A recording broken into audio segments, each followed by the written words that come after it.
Hi friends, तर आज आपण करणार आहोत चिकन. आणि त्यासाठी मी लसूण, कांदा, टमाटर हा चिरून घेतला आहे. त्याचा मी मसाला करणार आहे.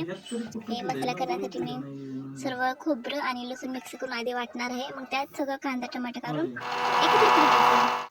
तर मग सुरुवातीपूर्वी खोबरे वाटून घेतलं आहे. कांदा टमाटे वाटून झाले आहे. मस्त पेस्ट झाली आहे जास्त. आणि त्यासाठी आपण मसाले घेऊ. चिकन मसाला घेतला आहे एव्हरेस्टचा. हे सगळं एव्हरेस्ट आहे. संगम लाल तिखट घेतला आहे. त्यात मी कांदा टमाटर आधी भाजून घेत आहे. सुकं चिकन करणार आहे. आणि बघा मी कसं भाजते मी. त्यात आपण चटणी तीन टाकून घेतले मी सगळे मसाले हे. आता त्यात चिकन टाकून हे हलवून घेऊत.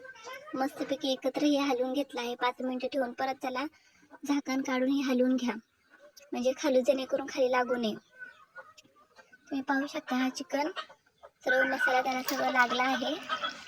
आता हे आपण 15 मिनिट ठेवू आणि बघू शकता.